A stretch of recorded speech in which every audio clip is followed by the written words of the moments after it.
Hello दोस्तों, स्वागत है आपका हमारे यूट्यूब चैनल मरीन वर्ल्ड में। दोस्तों, आज के इस वीडियो में मैं आप लोगों को बताऊंगा महान कवि कालिदास की जीवनी। दोस्तों, वीडियो में आगे बढ़ने से पहले मैं आपसे रिक्वेस्ट करना चाहूँगा कि अगर आपने अभी तक मेरा चैनल सब्सक्राइब नहीं किया है तो इसे ज़रूर सब्सक्राइब कर लीजिएगा, और अगर वीडियो अच्छा लगे तो इसे शेयर ज़रूर कीजिएगा। तो चलिए दोस्तों, इस वीडियो को स्टार्ट करते हैं। कालिदास ने अपनी दूरदर्शी सोच और कल्याणकारी विचारों को अपनी रचनाओं में उतारा। कालिदास एक महान कवि और नाटककार ही नहीं बल्कि वे संस्कृत भाषा के विद्वान भी थे। वे भारत के श्रेष्ठ कवियों में से एक थे। उन्होंने भारत की पौराणिक कथाओं और दर्शन को आधार मानकर सुंदर, सरल और अलंकार युक्त भाषा में अपनी रचनाएं की और अपनी रचनाओं के माध्यम से भारत को एक नई दिशा देने की कोशिश की। अब हम संक्षिप्त में पहले जान लेते हैं कालिदास के जीवन के बारे में। तो उनका पूरा नाम था कालिदास और उनका जन्म हुआ था 1ली से 3री शताब्दी ईसा पूर्व के बीच में उनका जन्म माना जाता है, और उनका जन्म स्थान विवादित है। और उनका विवाह हुआ था राजकुमारी विद्योत्तमा से, और उनका निधन और जन्म की तरह ही कालिदास की मृत्यु का भी कोई प्रमाण नहीं है। अब हम कालिदास के जीवन के बारे में विस्तार से जान लेते हैं। साहित्य में अभी तक हुए महान कवियों में कालिदास जी अद्वितीय थे। उनके साहित्य ज्ञान का कोई वर्णन नहीं किया जा सकता। कालिदास की उपमाएं बेमिसाल हैं और उनके ऋतु वर्णन अद्वितीय हैं। मानो कि संगीत कालिदास जी के साहित्य के मुख्य अंग हैं, और इसके साथ ही उन्होंने अपने साहित्य में रस का इस तरह सृजन किया है जिसकी जितनी भी प्रशंसा की जाए वो कम है। श्रृंगार रस को उन्होंने अपनी कृतियों में इस तरह डाल रखा है मानो कि पाठकों में भाव अपने आप जागृत हो जाएं।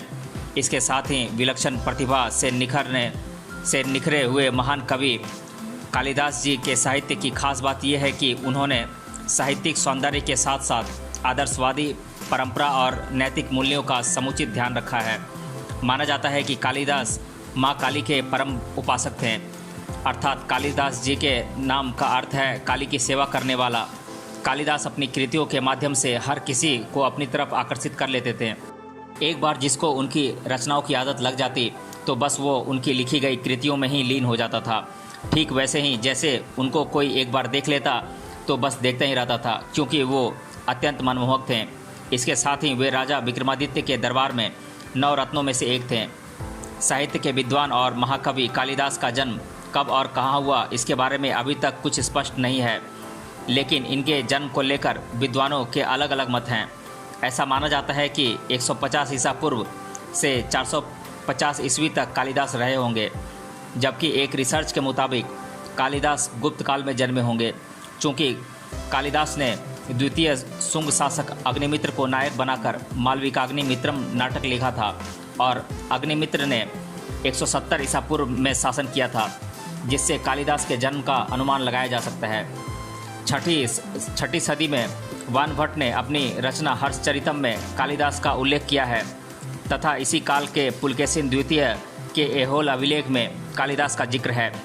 आखिरकार वे इनके बाद के नहीं हो सकते। इस तरह कालिदास के प्रथम शताब्दी ईसा पूर्व से 3री शताब्दी ईस्वी के बीच में जन्मे माने जाते हैं। महाकवि कालिदास के जन्म काल की तरह ही उनके मृत्यु के बारे में भी कुछ स्पष्ट नहीं कहा जा सकता है। उन्होंने अपने काव्यखंड मेघदूतम में मध्य प्रदेश के उज्जैन शहर का काफ़ी वर्णन किया है। इसलिए कई इतिहासकार मानते हैं कि महाकवि कालिदास उज्जैन के निवासी थे। कालिदास के जन्म स्थान के बारे में साहित्यकारों के अलग अलग मत हैं। कुछ साहित्यकारों की माने तो कालिदास का जन्म उत्तराखंड के रुद्रप्रयाग जिले के कविल्ठा गांव में हुआ था। वहीं कविल्ठा गांव में भारत सरकार के द्वारा कालिदास की एक प्रतिमा भी स्थापित की गई है। इसके साथ ही एक सभागार का निर्माण भी करवाया गया है। इसके साथ ही आपको यह भी बता दें कि इस ऑडिटोरियम में हर साल जून महीने में 3 दिनों की एक साहित्यिक संगोष्ठी का आयोजन होता है, जिसमें हिस्सा लेने देश के अलग अलग हिस्सों से विद्वान आते हैं। कालिदास की छवि अति सुंदर और मनमोहक थी। वे हर किसी को अपनी तरफ आकर्षित कर लेते थे। इसके साथ ही वे राजा विक्रमादित्य के दरबार में 9 रत्नों में से एक थे। महान कवि कालिदास जी के बारे में यह कहा जाता है कि वे बचपन में अनपढ़ थे। उन्हें चीज़ें समझ नहीं आती थीं, लेकिन बाद में वे साहित्य के विद्वान हो गए और उन्हें हिंदी साहित्य के महान कवि का दर्जा मिला। महान कवि और दार्शनिक कालिदास की शादी संयोग से राजकुमारी विद्योत्तमा से हुई।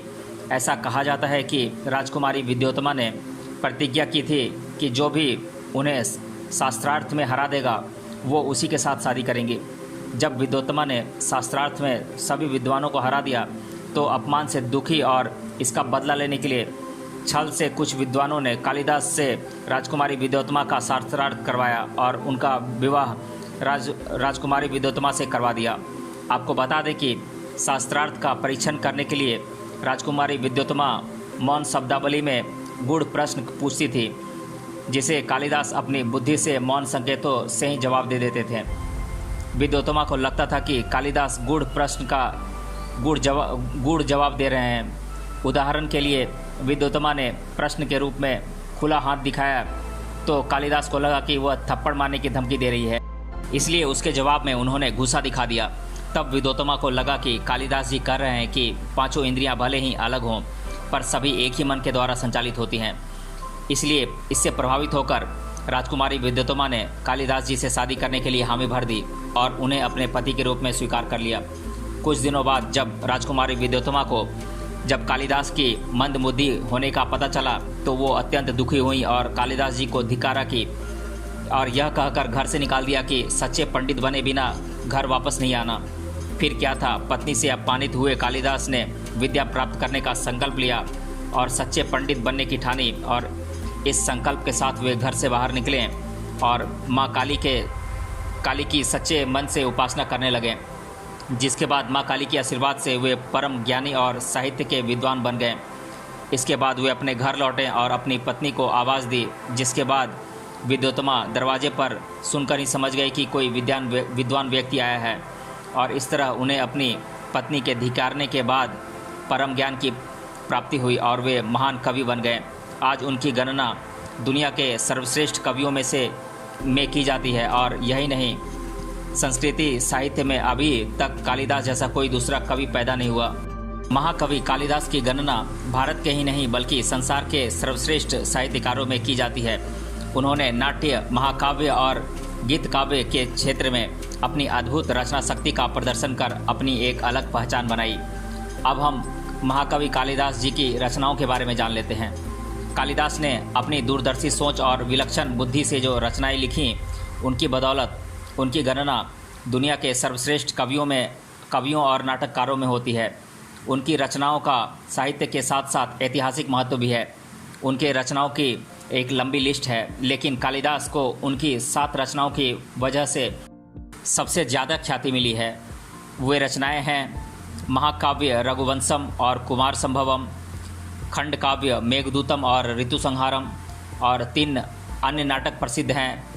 ये नाटक हैं अभिज्ञान शकुंतलम, मालविकाग्निमित्रम और विक्रमोर्वशीय। इन रचनाओं की वजह से ही वे दुनिया के सर्वश्रेष्ठ और महान कवि कहलाएं। इसकी सुंदर सरल भाषा, प्रेम और विरह की अभिव्यक्ति और प्रकृति चित्रण से पाठक मंत्रमुग्ध और भाव विभोर हो उठते हैं। कालिदास की रचनाओं का संक्षिप्त वर्णन इस प्रकार है। अभिज्ञान शकुंतलम के बारे में हम जान लेते हैं। महाकवि कालिदास जी का ये नाटक काफ़ी मशहूर है। ये नाटक महाभारत के आदि पर्व के शकुंतला की व्याख्या पर आधारित है, जिसमें राजा दुष्यंत और शकुंतला की प्रेम कथा का वर्णन है। इस नाटक के कुल 7 अंक हैं। अब हम विक्रमोर्वशीयम के बारे में जान लेते हैं। महाकवि कालिदास का विक्रमोर्वशीयम नाटक एक रोमांचक और रहस्यों से भरा नाटक है, जिसमें कालिदास जी पुरूरवा और अप्सरा उर्वशी के प्रेम संबंधों का वर्णन किया है। कवि का ये नाटक पाठकों को अंतिम क्षण तक बांधे रखता है और पाठकों में प्रेम भावना जागृत करता है। अब हम मेघदूतम के बारे में जान लेते हैं। कवि कालिदास का ये खंड काव्य, इसने काफ़ी प्रसिद्धि हासिल की है। दरअसल इस खंड काव्य में कवि कालिदास ने एक पति की अपने पत्नी के प्रति वेदना का वर्णन किया है। मेघदूतम में कालिदास ने यक्ष नाम के एक सेवक की कहानी का वर्णन किया है। अब हम मालविकाग्निमित्रम के बारे में जान लेते हैं। महाकवि कालिदास का मालविकाग्निमित्रम नाटक राजा अग्निमित्र की प्रेम कहानी पर आधारित नाटक है और इस नाटक में साहित्य के विद्वान कवि कालिदास ने राजा अग्निमित्र और एक नौकर की बेटी मालविका के प्रेम मिलन की व्याख्या की है। महाकवि कालिदास का ये नाटक पाठकों के मन में एक अलग जगाई है। यही वजह है कि उनके इस नाटक को बहुत ख्याति मिली है। अब हम रघुवंशम के बारे में जान लेते हैं। साहित्य के विद्वान कवि कालिदास ने अपने महाकाव्य रघुवंशम में रघुकुल वंश के राजाओं की व्याख्या की है। इस महाकाव्य में कवि ने बताया है कि भगवान राम रघुवंश से संबंध रखते थे। इसके साथ ही इस महाकाव्य में यह भी बताया गया है कि राजा दिलीप रघुकुल के प्रथम राजा थे। अब हम कुमार संभवम महाकाव्य के बारे में जान लेते हैं। महाकाव्य कुमार संभवम में भगवान शिव और माता पार्वती जी की प्रेम कथा की व्याख्या की गई है। इसमें कवि कालिदास ने माता पार्वती के सौंदर्य रूप की व्याख्या करते हुए लिखा है कि संसार में जितने भी मनमोहक उपमा हो सकते हैं उन सभी को एकत्रित कर और फिर उसे भलीभांति सही स्थान पर संयोजित कर विधाता ने बड़े जतन से माता पार्वती को बनाया था। उन्होंने अपने महाकाव्य में यह भी लिखा है कि संसार का सारा सौंदर्य माता पार्वती में समाहित है। इसके साथ ही कालिदास ने कुमार संभवम में भगवान शिव का माता पार्वती के प्रति प्रेम को भावपूर्ण दर्शाया गया है, जिसे पढ़कर हर पाठक भाव विभोर हो जाता है। इसके अलावा इस महाकाव्य में भगवान शिव और माता पार्वती के पुत्र कार्तिकेय के जन्म के बारे में भी व्याख्या की गई है। अब हम महाकवि कालिदास की अन्य रचनाओं के बारे में जान लेते हैं। कालिदास न सिर्फ एक अच्छे कवि और नाटककार थे, बल्कि उन्हें ज्योतिषी का भी अच्छा ज्ञान था। कालिदास जी ने उत्तर कलामृत पुस्तक की रचना की है, जो कि मुख्य रूप से ज्योतिषी पर आधारित है और जिससे पता चलता है कि महाकवि कालिदास जी ज्योतिषी विद्या में भी प्रखर थे। कालिदास जी के द्वारा लिखी कुछ अन्य रचनाएं भी हैं, जो कि मैं आप लोगों को एक एक कर बता देता हूँ। ये रचनाएं हैं श्यामा दंडकम, ज्योतिषीर विद्याभरणम, श्रृंगार रसासतम, सेतु काव्यम, श्रुतबोधम, श्रृंगार तिलकम, कर्पूर मंजरी, पुष्पवान विलासम इत्यादि पुस्तकें उन्होंने लिखी हैं। अब हम कालिदास की रचनाओं की खास बातें जान लेते हैं। तो इनकी रचनाओं की खास बातें हैं कि कालिदास जी अपनी रचनाओं में अलंकार युक्त सरल और मधुर भाषा का इस्तेमाल करते थे। अपनी रचनाओं में श्रृंगार रस का भी बखूबी वर्णन किया गया है। उन्होंने अपनी रचनाओं में ऋतुओं की भी व्याख्या की है, जो कि सराहनीय है। कालिदास जी अपनी रचनाओं में आदर्शवादी परंपरा और नैतिक मूल्यों का भी ध्यान रखते थे। अब हम महाकवि कालिदास जी के बारे में अधिकतर बार पूछे जाने वाले प्रश्नों को एक एक कर देख लेते हैं। पहला प्रश्न है, महाकवि कालिदास जी के द्वारा कौन कौन सी किताबें लिखी गई हैं? तो मैं बता दूं कि उन्होंने ऋतु संहारम, कुमार संभवम, रघुवंशम, मालविकाग्निमित्रम, अभिज्ञान शकुंतलम, विक्रमोर्वशीयम, उर्वशी इत्यादि किताबें लिखी हैं। दूसरा प्रश्न है, कवि कालिदास जी किस राजा के दरबारी कवि थे? तो मैं बता दूं कि कालिदास जी विक्रमादित्य राजा के दरबारी कवि थे। तीसरा प्रश्न है, संस्कृत साहित्य में कौन कौन से नाटकों की रचना कवि कालिदास जी ने की है? तो मैं बता दूं कि उन्होंने रघुवंशम, कुमार संभवम, मेघदूतम और ऋतु संहार इत्यादि नाटकों की रचना की है। चौथा प्रश्न है, महाकवि कालिदास जी का जन्म कब हुआ था? तो इस विषय से संबंधित कोई ठोस जानकारी की पुष्टि नहीं हो पाई है। पांचवा प्रश्न है, संस्कृत साहित्य के महाकवि और नाटककार के तौर पर किस महान भारतीय कवि का नाम लिया जाता है? तो मैं बता दूं कि कवि कालिदास जी का नाम लिया जाता है। छठा प्रश्न है, कवि कालिदास जी की पत्नी का नाम क्या था? तो उनकी पत्नी का नाम था विद्योत्तमा। सातवां प्रश्न है, कवि कालिदास जी के साहित्य रचना की विशेषताएं क्या क्या थी? तो मैं बता दूं कि मधुर भाषा, अलंकारित वर्णन, सरलता और श्रृंगार रस इत्यादि उनकी रचनाओं की प्रमुख विशेषताएं थीं।